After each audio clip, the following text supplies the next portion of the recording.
വന്നിട്ടുണ്ട് എന്ന് ഈ ഒരു ഇതുണ്ട് എന്ന് പറഞ്ഞത് ഓഫീസിൽ ഇത് ഞാൻ ഇവിടെ വന്ന് ഓഫീസിൽ പിറ്റേ ദിവസം ജോലിക്ക് വരുന്നതിന് ബാബുസ്വാമിക്ക് കല്യാണം കഴിഞ്ഞു എന്നുള്ള ഒരു ചർച്ചയായി.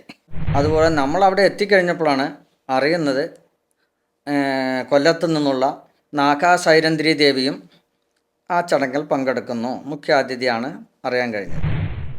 ചണ്ടാള ജയന്തിയുമായി അനുബന്ധിച്ച് ഞങ്ങൾ തൃശ്ശൂർ ഒല്ലൂർ ഒരു ഓഡിറ്റോറിയത്തിലാണ് ഒരു പ്രോഗ്രാം അറേഞ്ച് ചെയ്ത് ചണ്ടാള ബാബ എന്ന ചണ്ടാള ബാബയുടെ 41ാം ജയന്തി, അതിനാണ് ചണ്ടാള ജയന്തിയായിട്ട് പറഞ്ഞത്.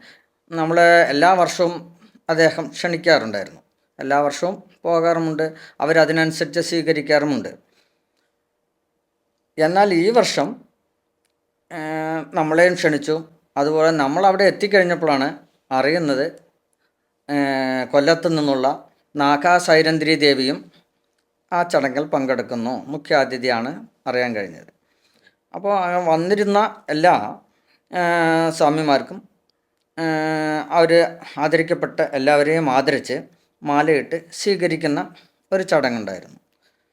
അപ്പോൾ അങ്ങനെ ബാബുസ്വാമിക്കും നാഗാ സൈരന്ധ്രി ദേവിക്കും മറ്റു സന്യാസിമാർക്കും എല്ലാവരും മാലയിട്ട് സ്വീകരിച്ചു. അപ്പോൾ ഇതിൽ ഞങ്ങൾ ബാബുസ്വാമിയും നാഗാ സൈരന്ധ്രി ദേവിയും മാലയിട്ട് ഞങ്ങൾ വേറൊരു ഭാഗത്തേക്ക് കൊണ്ടുപോകുക, ഒരു ചടങ്ങിലേക്ക് ക്ഷണിച്ചു. ആ വരുന്ന വഴിക്ക് രണ്ടുപേരും ഒപ്പമാണ് മാലയിട്ട് വന്നത്, സ്വീകരിച്ച് വന്നത്. അപ്പോൾ അവർ കട്ടായിട്ടാണ് എടുത്തതും എഴുതും. അപ്പോൾ രണ്ടുപേരും ചേർന്നാണ് വന്നത്. നാഗാ സൈരന്ധ്രി ദേവിയും ബാബുസ്വാമിയും നമ്മുടെ സുഹൃത്തുക്കളും കൂടെ ഉണ്ടായിരുന്നു നമ്മുടെ. അപ്പോൾ ആ ഒരു രംഗം അവർ അതുമാത്രം കുറച്ച് കട്ട് ചെയ്ത് പുറത്തേക്ക് വിട്ടു. അപ്പോൾ നമ്മുടെ ഓഫീസിൽ ഇത് ഞാൻ ഇവിടെ വന്ന് ഓഫീസിൽ പിറ്റേ ദിവസം ജോലിക്ക് വരുന്നതിന് ബാബുസ്വാമിക്ക് കല്യാണം കഴിഞ്ഞു എന്നുള്ള ഒരു ചർച്ചയായി. പക്ഷെ ആർക്കും ഇത് ഫുള്ളായിട്ട് അവർ എന്താണെന്നൊന്നും വീഡിയോയിൽ ഇട്ടിട്ടുമില്ല. അതുകൊണ്ടാണ് എല്ലാവർക്കും പെട്ടെന്ന് കാണുമ്പോൾ ആകാംക്ഷ, അതെ എന്താണെന്ന് ആർക്കും അറിയില്ലല്ലോ. ഈ ചിന്തിക്കുന്നവർക്കും അറിയുന്നില്ല ഇത് എന്ത് സംഭവിച്ചു എന്നാണ് ആർക്കും അറിയില്ല. അവര് പറഞ്ഞ നാഗ സൈരന്ധ്ര ദേവി പറഞ്ഞ ഡാൻസ് കളിച്ചിട്ടുണ്ടെന്നൊക്കെ പറയുന്ന ഒരു അത് ഇത് കഴിച്ച് വേദിയിലേക്ക് ക്ഷണിച്ച് അവിടെ ദീപം തെളിക്കുന്ന ഒരു രംഗമുണ്ടായിരുന്നു. അത് ആദ്യം നാഗാ സൈരന്ധ്രി ദേവി ഒരു തിരിതെളിച്ചു, അത് കഴിഞ്ഞ് ബാബുസ്വാമിക്ക് തന്നു, ബാബുസ്വാമിയും തിരിതെളിച്ചു. അതുപോലെ നടനോപാസകൻ കണ്ണൻ എന്നൊരു ആളുണ്ട്, അതായത് ചണ്ടാള ബാബൻ്റെ ശിഷ്യനാണ്. അദ്ദേഹവും ഒരു തിരിതെളിച്ചു, ബാബാജിയും ഒരു തിരിതെളിച്ചു. അങ്ങനെ എല്ലാവരും തിരിതെളിച്ചതിന് ശേഷം വേദിയിൽ എല്ലാവരും നിരന്നിരുന്നു. അപ്പോഴാണ് അങ്ങനെ ബാബാജി സംസാരിച്ച് കഴിഞ്ഞതിന് ശേഷം എല്ലാവരെയും സംസാരിക്കാൻ പറഞ്ഞ് അങ്ങനെ നാഗാദേവിക്ക് മൈക്ക് കൈമാറി. അപ്പോൾ ചണ്ടാള ബാബയെക്കുറിച്ച് ആദ്യം അവർ സംസാരിച്ചു.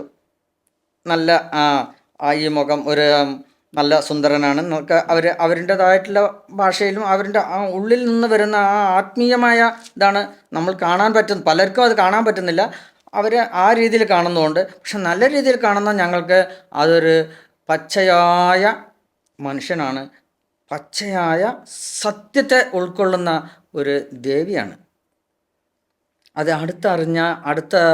അടുത്തറിഞ്ഞാൽ മാത്രമേ ഓരോ മനുഷ്യനെക്കുറിച്ചും നമുക്ക് സത്യത്തിനെ അറിയാൻ പറ്റുള്ളൂ. അങ്ങനെ ബാബാജിയെക്കുറിച്ച് പറഞ്ഞതിന് ശേഷം പിന്നെ ബാബുസ്വാമി എന്ന് ഞാൻ ഇപ്പുറത്തിരിക്കുന്നുണ്ട്, അവിടെയാണ് പിന്നെ ബാബുസ്വാമി എൻ്റെ ക്ഷേത്രത്തിൽ വന്നിട്ടുണ്ട്. നല്ല മനോഹരമായ ദിനങ്ങളായിരുന്നു. ബാബുസ്വാമി അപ്പോൾ ബാബാജി ചോദിക്കുന്നു, വന്നിട്ടുണ്ടോ? വന്നിട്ടുണ്ട് എന്ന് ഈ ഒരു എന്ന് പറഞ്ഞത്. പക്ഷെ ബാബാജി ചോദിച്ചത് വീഡിയോയിൽ കണ്ടില്ല, ആരും കണ്ടില്ല. അപ്പം ബാബാജി അപ്പുറത്ത് ചോദിക്കുന്നുണ്ട്, ബാബുസ്വാമി ക്ഷേത്രത്തിൽ വന്നിട്ടുണ്ടോ? വന്നിട്ടുണ്ട് എന്ന് പറഞ്ഞതാണ് ഏറ്റവും വലിയ ഒരു അതെ കട്ട് ചെയ്തു പോയത്. അതാണ്. അപ്പോൾ അതാണ് ആ ഒരു സന്ദർഭം. വൈറലായതിന്റെ വൈറലായതിൻ്റെ ഒരു സന്ദർഭം.